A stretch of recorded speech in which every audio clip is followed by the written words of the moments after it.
पालन करें, किस प्रकार से स्थापना करें, किस प्रकार से उनकी पूजा करें, इसी पर आज हम बात करेंगे। जब भी आप गणेश चतुर्थी, क्योंकि भाद्रपद मास के शुक्ल पक्ष की चतुर्थी को ही हम भगवान की गणेश चतुर्थी का त्योहार मनाते हैं। इसका अर्थ है, शिव महापुराण के अनुसार गणेश भगवान को जब मां पार्वती ने अपने शरीर के चंदन से बनाया था, उसी दिन गणेश चतुर्थी कहा जाता है। लेकिन जब 12 वर्ष बाद भगवान शिव ने आकर के द्वार पर खड़े हुए गणपति को, जिन्होंने दरवाजे पर ही अंदर जाने से भगवान शिव को रोक दिया, तो सिर का छेदन करने के बाद भगवान गणेश के शरीर के ऊपर गजराज का सिर जब पुनः लगाया गया, उस दिन को भी गणेश चतुर्थी ही थी। भाद्रपद मास के शुक्ल पक्ष की ही चतुर्थी, जिसको हम गणेश उत्सव, गणेश चतुर्थी के नाम से जानते हैं।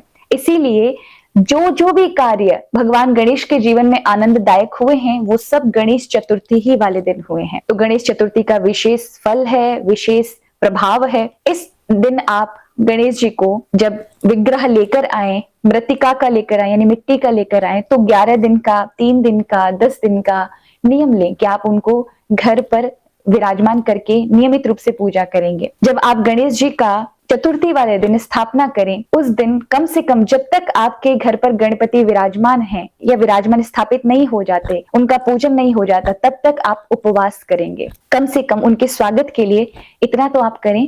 यदि आपने उपवास नहीं किया तो फिर आप कुछ पा लेंगे या कुछ खाएंगे तो आपको आलस्य आएगा शारीरिक रूप से। इसीलिए जब तक गणपति का, ये 19 सितंबर को गणेश चतुर्थी है, आप सुबह 11 बजकर और दिन के 1:30 बजे के बीच का जो समय है, यही शुभ मुहूर्त है और इस समय आप गणपति की स्थापना कर सकते हैं। तो तब तक यानी 11 से 1:30 के बीच में आप गणेश जी की स्थापना करें, लेकिन इससे पहले भोजन ना करें। फल का आहार अवश्य ले सकते हैं, उपवास ही रखें।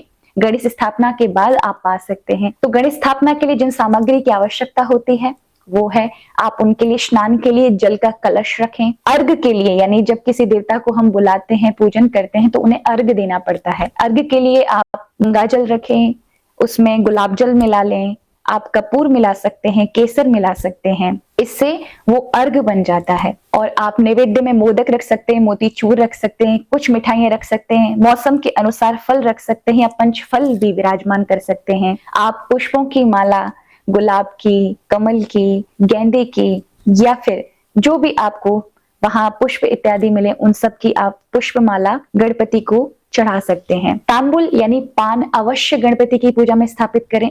पान हमेशा देवताओं की पूजा में रखना चाहिए, वो आयु की वृद्धि करता, उस व्यक्ति की अकाल मृत्यु नहीं होती। और घी का दीपक जलाकर रखें, नैवेद्य रखें, आप धूप इत्यादि रखें।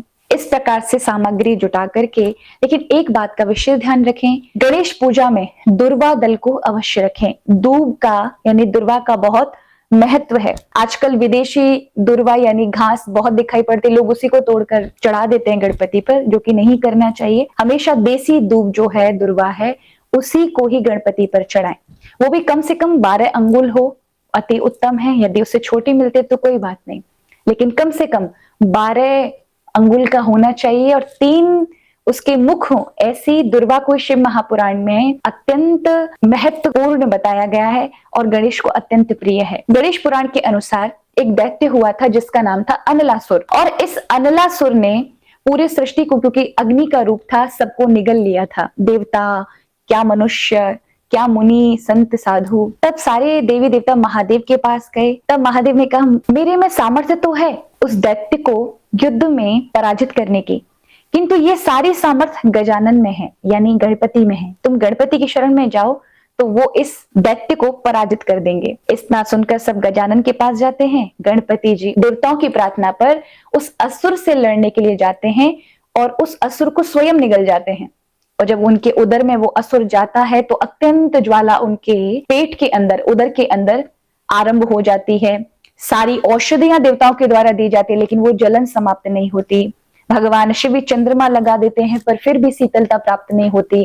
अंत में मार्ग से कश्यप ऋषि जा रहे थे और कश्यप ऋषि ने जब गणेश को देखा कि वो अशांत भाव से अपने पेट की पीड़ा से परेशान हैं, तब कश्यप ऋषि ने ही वही मैदान में लगी हुई दुर्वा के 21 गांठें बना करके और गणपति के पेट से बांधी, तो वहां अत्यंत शांति की अनुभूति हुई और यही दुर्वा भगवान गणपति को अत्यंत प्रिय हो गई। इस दुर्वा का जन्म कहां से हुआ? समुद्र मंथन में भगवान के शरीर से दुर्वा दल प्रकट हुआ, लेकिन दुर्वा दल के ऊपर जब अमृत का कलश धन्वंतरी जी के द्वारा रखा गया और उसके द्वारा जो जल के छींटे दुर्वा पर पड़े, इससे वो दुर्वा दल अमर हो गया। तो भगवान शिव को भी दुर्वा चढ़ाई जाती है, लेकिन गणेश को अत्यंत प्रिय है। तो आप अवश्य 101 या 21 दुर्वा दल की गांठें बना करके गणपति को अवश्य अर्पित करें, उनका विशेष आशीर्वाद आपको प्राप्त होगा। जब आप गणेश जी की विराजमान करके और जब उनको स्नान, क्योंकि मिट्टी के जो स्वरूप हैं उनको स्नान नहीं कराया जाता है,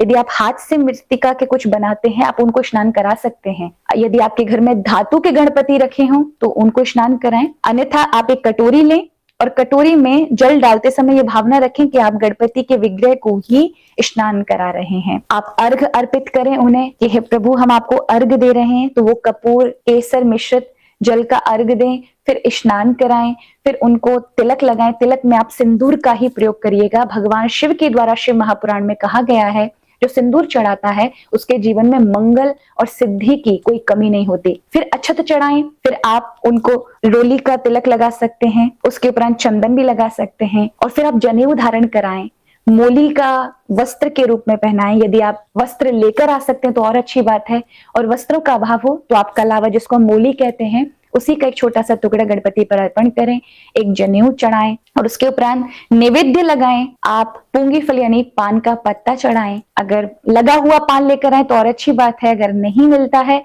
तो फिर उसमें इलायची और लौंग मिला करके तब पान को निवेदित करें गणपति के पास। और उसके उपरांत आप उन्हें सुंदर सी माला पहनाएं और भव्य आरती उतारें गणेश भगवान की। उस दिन यदि आपको संस्कृत आती है तो गणेश अथर्व शीर्ष का पाठ करें, नहीं आता तो गणेश चालीसा करें, गणेश जी का भजन करें और 11 दिन के लिए अब ये कह दें या 10 दिन के लिए ये कह दें कि गणपति आज से आप ही हमारे घर के मालिक हैं, हम सभी तो आपके बालक हैं, अब घर की रक्षा सुरक्षा आनंद आपको ही करना है। इस भावना से गणपति को आप अपने जीवन में लाएं, जिससे वो आपके जीवन के आनंद के सिद्धि के सारे दरवाजे खोल दें और विघ्नों को आपके जीवन से हमेशा हमेशा के लिए शमन कर दें।